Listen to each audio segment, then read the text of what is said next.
Welcome back to It Tells the Two Bros. I am Angel, I'm Adan.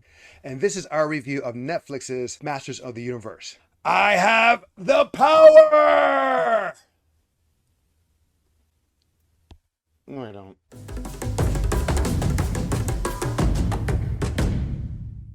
Netflix just released of Kevin Smith's rebirth, if you will, or reboot of Masters of the Universe. Notice it's not He-Man in the Masters of the Universe. By the way, there will be spoilers. If you want to hit pause, go watch the series, come back. It's not that long. It's 5 episodes. It's about 2 hours. You can just watch it real quick. Adan, you saw it. Your first impressions. Overall, I would say it was not bad. It was actually, they sell it to be like a He-Man show, even though it's titled Masters of the Universe. Like, if you watch the trailer, it looks like it's going to be like He-Man centric. And then it was, even though it's a kid-based, cartoon, it's a little bit more mature. Ooh, it's a lot more mature. Yeah, you definitely see characters that I was like, did they just really kill off this character? And did they show like how they're killing off this character? And of course, if anything, it focused more on Tila.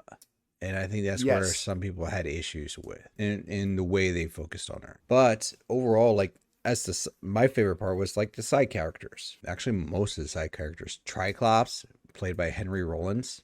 Yeah, one of my was cool. favorite adaptations. I know that was divisive because some people didn't even like that. Evil Lynn, I liked her development. And this, I could say, probably is definitive. Orko is the favorite. It made it more real. We get to learn about these characters through this 5-episode arc. By the way, what's up? What's up?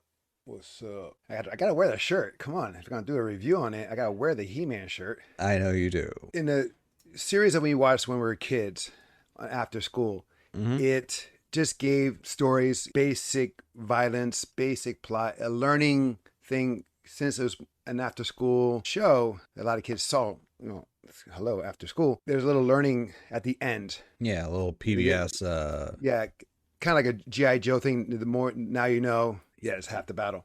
Here we get, again, that more character development, and it becomes more grounded and more relatable for many people. One of the things I liked, the voice acting. Yes, they had like an all-star cast. The person who played He-Man and Adam was Chris Wood. You may have seen him on Supergirl. He was Mon-El.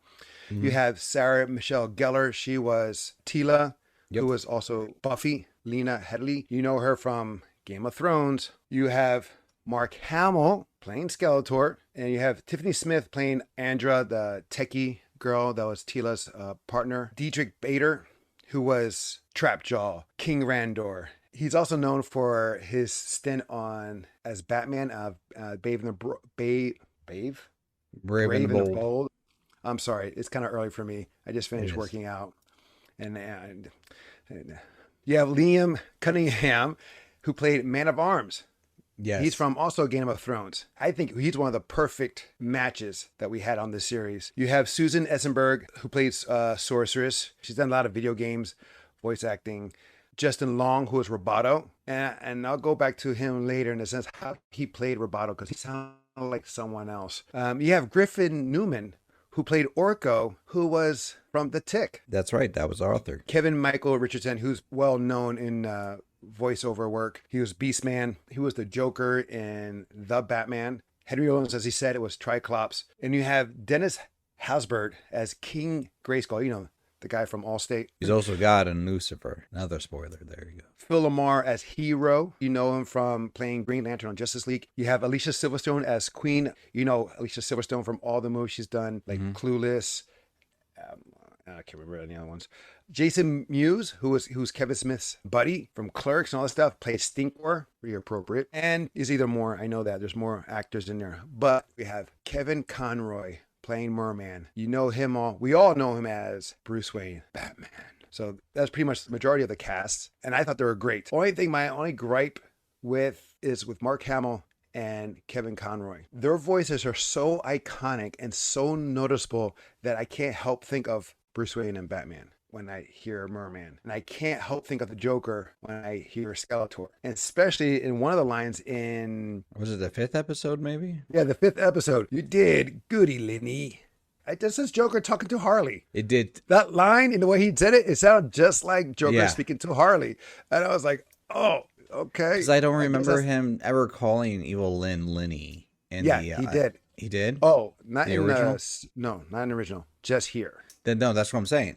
Like in the original He-Man, I don't ever remember him calling her Lenny. And if that was like a going trope, then that would make sense. But here it just sounded like they just maybe improv that, or they told him to like come up with something like a nickname for her. Just real quick, two more voices that I failed to mention. You also have Tony Todd, who played Scarecrow, and you have Alan Oppenheimer. He played Mothman, and he's also the actor from the original series that played Skeletor, that played Beastman, that played Man-at-Arms, Cringer, Merman, Roboto. He was pretty much the main voice of the original series from all the villains pretty much, but he reprised his role as Mothman, just I guess for Easter egg and honor him for all his work. And he's still alive, so he can do it. I do like Mark Hamill voicing Skeletor, but there were like the tone in some of the moments is where he sounded like the Joker, and it kind of made it hard to differentiate the two. And that Lenny moment was definitely one of those because of the fact that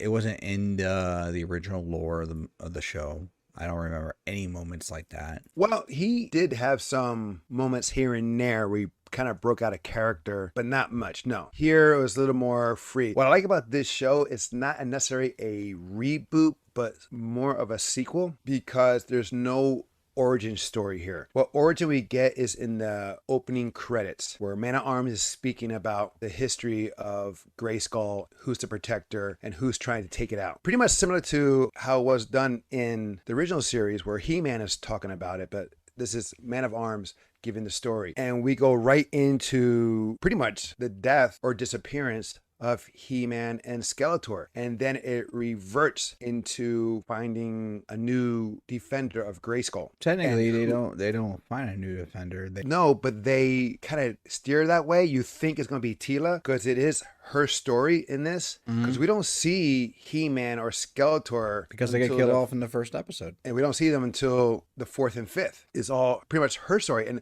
and how she's dealing with the betrayal of not knowing Adam and He-Man were the same person. Kind of like Lois Lane not knowing that Superman and Clark Kent is the same person. Other people knew, Man-at-Arms knew, Battle Cat, Orko, the Sorceress knew, the Queen knew, the King did not know, and which led to throwing out Man-at-Arms. Well, technically in that sense, he's no longer Man-at-Arms, he's Duncan, because the title of Man-at-Arms went to Tila. And that's when, after she got that title, she found out who He-Man and Adam were the same person. With that, this disappearance of He-Man and Skeletor is kind of like how any country goes without a leader. They represented order and chaos, the balance. And with them gone, there was no balance. That's how I saw it. How did you see it? Did you see it that same way, or were you saw it differently? Well, I took it more literally what they were doing, because the whole idea of the cities and people going into ruins was because magic was leaving Eternia. And the whole reason magic was leaving Eternia was because the method that He-Man dies in episode 1 is severs the sword. And the sword is like a conduit that channels magical power into Eternia. That's how come, like, when he says, I have the power, and becomes a champion, it's him gaining more access to the magical powers, and it's channeling through him. It's like an uber steroid that happens every time he does it, which was very reminiscent to how it was done in the original. But I just find it a little cheesy where they're going by his ass when they're circling him around and goes by his ass, and then the loincloth comes around. That's very Sailor Moonish. All right, I was like, okay. Yeah. There's little touches of like Kevin Smith-isms is his thing, and we'll get onto that. But the fact of the matter is, like, the sword is the key, that is the conduit. That's why everybody wants the sword, because it focuses all that power into them. But in the death scene for him, because basically this is the one moment that Skeletor wins, arguably. Are you talking about the end? No, the beginning. And that's how come they both die, because Skeletor acquires power, but he can't control it. And He-Man sacrifices himself, but in turn, as the image behind us shows, the sword splits in two, and it wasn't meant to split in two. So it no longer is focusing the power back into Eternia. It's like you take a James Bond villain hideout that's in like a, volcano or something like that. If that volcano starts erupting or if it freezes over, you no longer have a stable power source. And it's just going to just start crumbling or whatever. In like all the movies, they always start like crumbling or they all start falling apart. That's what's happening to Eternia. And that's the premise of the show for the most part, that Eternia is dying and because it has no life source. So they need people to bring it back, and they unify our side characters. It kind of reminds me of the premise of Raya and the Last Dragon. Yes. Especially with the orb. The only difference, they didn't have the death creatures.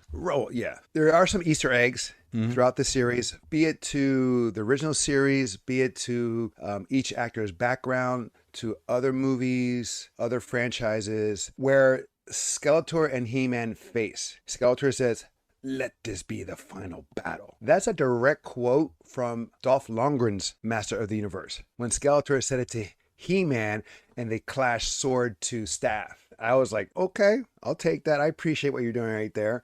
And it pretty much was their last battle. So he kind of pretty much called it. It's kind of fitting. Each episode is around 25 minutes on the average. If you take away the end credits and you just go right into the next one, very easy to binge watch. And it's enjoyable that you don't feel like it's getting long. It goes a nice pace from one to another. I thought it was pretty good. Episodes are titled Power of Grayskull, where we have the death of Skeletor and He-Man and Tila finding out. Then you have the Poison Chalice. And I just found it funny on the second episode where you have the Glove of Globular. I just found it funny how like the names are like related to where they live. But that was how the show was too in the original. Right. But I just, seeing it now, I'm just like, everything rhymes. Found it cute. You have then, in the sense of what happens when two powerful beings disappear, pretty much chaos ensues, led by Triclops and Trapjaw at the cult, which I thought was cool. I mean, that kind of happens where people are lost and you have someone who comes in as the false prophet, as the false savior. But also people argue that that's part of Kevin Smith's MO. He has a thing about anti-religion or something like that, from what I heard. True, but he's not wrong. Or we don't have enough time to go that deep into the discussion. A lot of times people are lost, so they'll follow something that makes sense to them or that they don't have to think about it. True. I like that the Tila fight scene where she faces Trapjaw and Triclops. That was done very well. The way she moved the sword. And her weapon was kind of cool. It was attributed from Man of Arms, I guess, because it changed from a staff to a sword to, I believe, a whip. At one time, it changed. It was a multiple faceted weapon. It couldn't help but remind me of like a lightsaber at times when it went to a sword. The blade will just come up. It'll like retract and whatnot. Then you have episode 3, the most dangerous man of Eternia, and that goes into alliance was formed with Evelyn, Beastman, Tila, and her friend, which I can't remember right now. Well, it goes into Evelyn, Roboto. Point of that title was for Man of Arms, though. In episode 3, because that's what Evelyn said that she thought was the most dangerous man. Mm-hmm. And they show why. And here we get Kevin Conroy as Merman. During the Merman scene, his accolades, his warriors, the animation, it reminded me of Invincible, somewhat of the same art style. I can see that. I mean, I've seen that happen like during certain scenes for a lot of animations where the style will get similar. And a lot of times it's because it's kind of cookie cutter-ish and it's like a form of budget savings. So that doesn't surprise me. I mean, I liked it. I like how the art was done in this, animation. The animation I think was pretty damn good. It was similar to the old style, the reboot that they had, and it combined the two. Well, and I just like the fact that almost everyone is freaking jacked. Even Orko, he's freaking ripped. And that's pretty much how it was in the old episodes. Everyone was jacked, even though they didn't do anything. They'll just be like slobs, but they're a freaking diesel. We have episode 4, Land of the Dead, which reminded me a possible scene of a Star Wars movie. As if maybe from The Last Jedi, where Rey goes down into the hole and she goes through all being tested and stuff. Where here is Tila being tested by Scareglow. Yeah. So Now I'm just thinking that's Kevin Smith's way of putting his touch of how he would have liked that scene with Rey in The Last Jedi. I don't know. Could be, could not be, but it just felt that way. And then we get Orko's origin, and that reminded me of how Hodor got his name. Nope. Well, you remember? Yeah, I know how Hodor got his name. I did not see the connectivity. Well, I know they're supposed to be shorter. Right. It means something else, and everybody just misunderstood. That's what I mean. With Orko, it was different. He, like a lot of kids, they can't say certain words exactly right, so they do it as best they can. Mm-hmm. And so Orko is an abbreviation version of Oracle, became a nickname. With Hodor, it was like a time machine kind of thing happening where... It was a stutter kind of situation, and it was hold the door. But it became hold door, and which was a very powerful scene on that show of Game of Thrones. Mm-hmm. And this was pretty deep in essence as well, even though it was something simple, but it's just how he looked at himself and how others looked at him. Just to finish that note for me about Oracle, the whole idea of the name representation was his parents believed that he was going to be something special. That's why they named him Oracle. The whole fact that he ended up with Orko as his nickname was also representative of how he saw himself. He never saw himself as his parents did, and he had self-conscious issues, and he felt very much as a failure as far as being able to complete magic and do his skills. Mm-hmm. And it was one of the things he was afraid of, that he couldn't support his friends, that he didn't support his friends in actuality. And that's how, he lost people because he couldn't do these things. And he couldn't see his own people too. It was like a mental block. Exactly. That he put on himself. But we see at the end of the episode, he finds his strength. Mm-hmm. He finds his confidence. Unfortunately, he sacrificed himself to save his friends. And which is one of the most badass moments too. I thought so too. I just recently went to a Comic-Con, and I've talked to people about it, and everybody's like, that's the best moment in the entire show.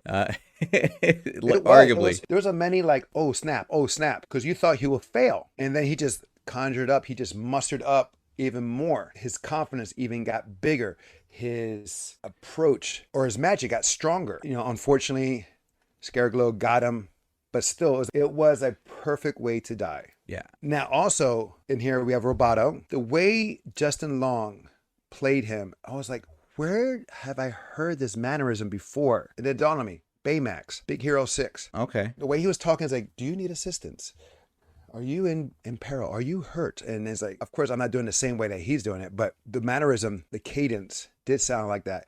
And it was kind of cool. He's like almost a carbon copy of a younger version of Man-at-Arms. Also in episode 1, we had a carbon copy of He-Man with Faker, which was pretty cool. You didn't know what's going on. You would have been lost. Like, what the hell? Why is He-Man grabbing the sorceress like that? Yeah.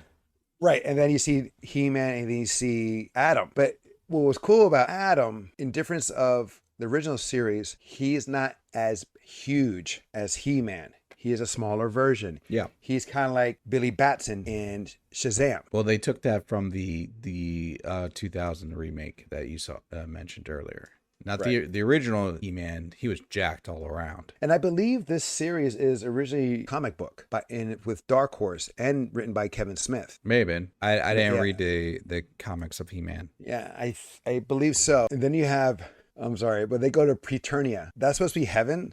And I just find it funny, Preternia as the land of pretty. And again, another kick I got out of that. Then we have the last episode. Well, on the end of that episode of episode 4, we see that they go into there. We see Prince Adam there. And then it cuts and it goes right into the following episode right away. The Forge at the Forest of Forever. Heaven. Well, they say not everybody gets there. It's only it's a reward for those who... Kind of like Vikings with Valhalla. Yes. Here we have the death of 2 people. Roboto dies here. Reforging the sword. And it was kind of funny in a way that when it happens, he's like, oh, damn. Because he realizes he's so close.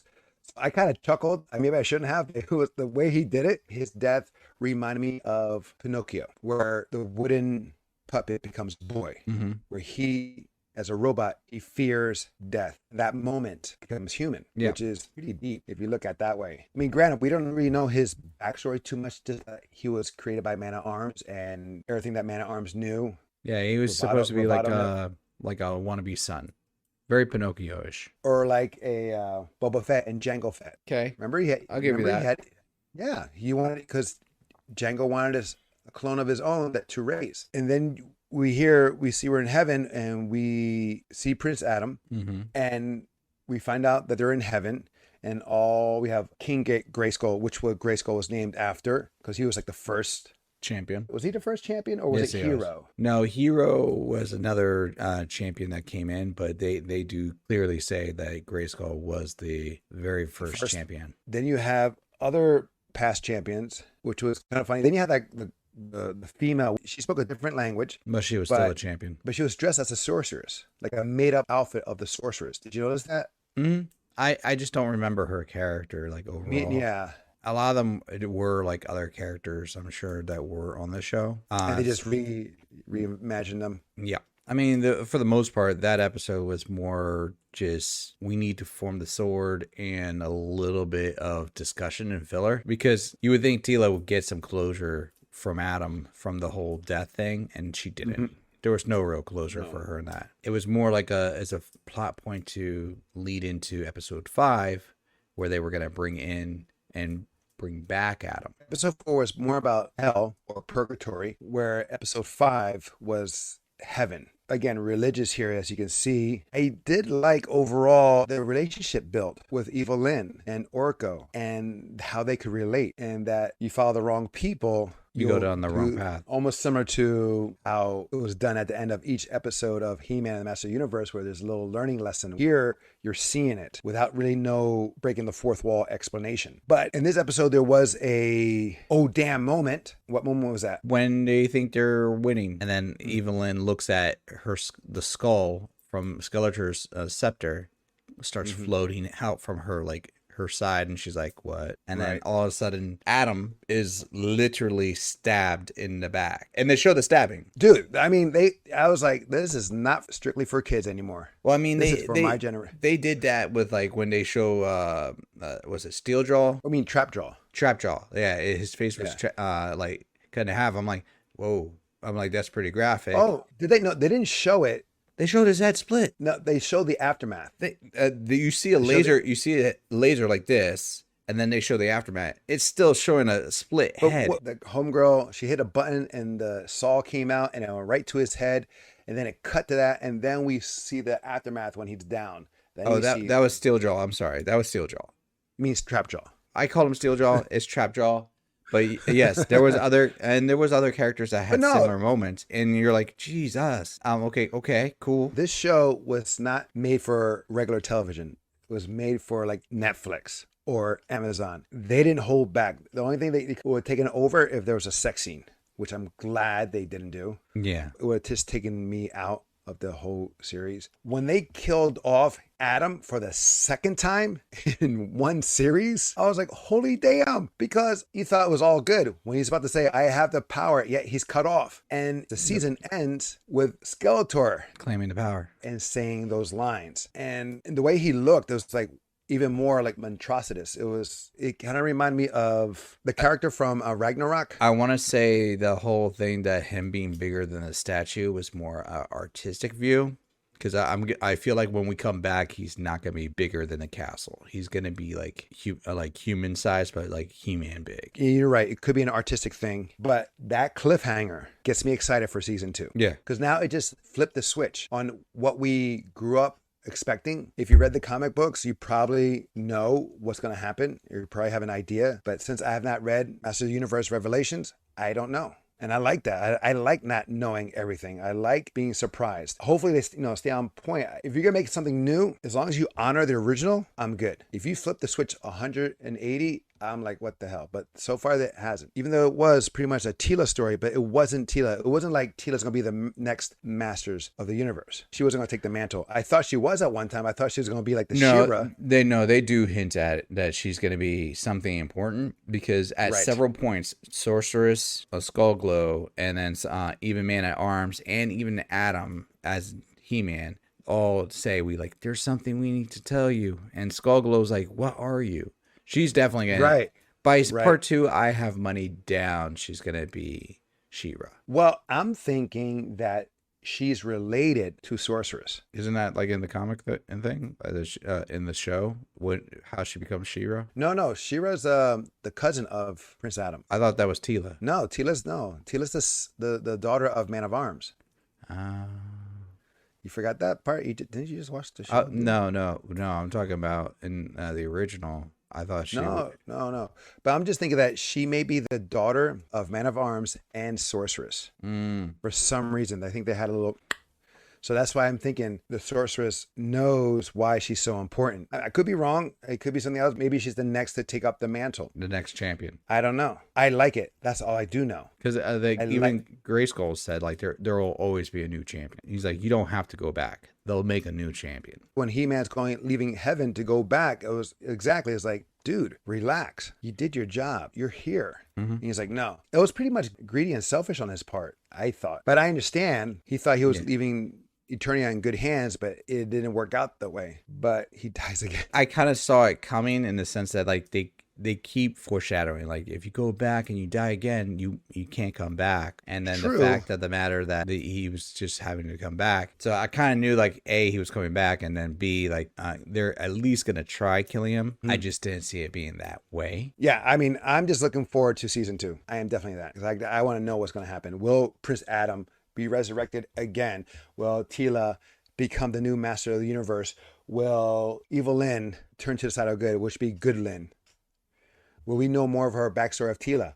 Will Orko come back? We have to wait and find out. Guys, if you enjoy the series as much as we did, please make a comment below. Also, make sure you subscribe and hit that like button for future notifications. Until next time, will be the next time. I am Angel. I'm Adan. Love you, bruh. Love you too.